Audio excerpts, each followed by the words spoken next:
আসসালামু আলাইকুম, আশা করি ভালো আছেন। ইন্ডিয়ান সরকার কিছু ভিসা দিচ্ছে সীমিত আকারে। সেগুলো হচ্ছে medical visa, medical attendance visa, N T visa, student visa, N double N T visa, transit visa.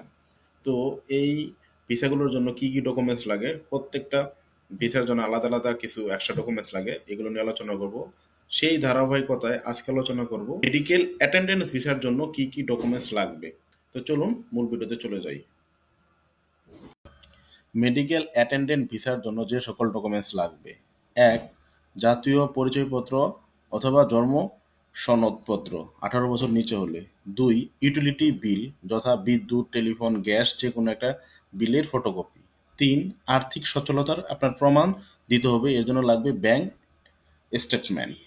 চার, নির্দিষ্ট তারিখ দিয়ে ভারত থেকে মেডিকেল আমন্ত্রণপত্র। পাঁচ, সব ওষুধ মূল নথি। ছয়, পেশার প্রমাণপত্র। সাত, শেষ পাসপোর্ট যদি সর্বশেষ পাসপোর্ট থাকে সেটার কপি এবং পুরনো পাসপোর্টের ফটোকপি কিংবা পুরনো পাসপোর্ট।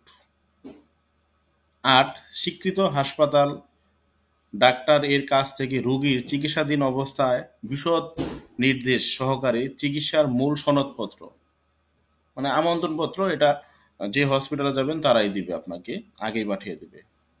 আট,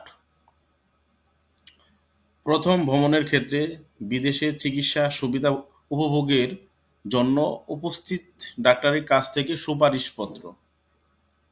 নয়, ভারতে অব্যাহতভাবে চিকিৎসার ক্ষেত্রে ভারতের উপস্থিত ডাক্তারের কাছ থেকেও সুপারিশপত্র নিতে হবে। 10, হাসপাতালে ভর্তি বা দীর্ঘমেয়াদী এটার একটা প্রমাণ দিতে হবে।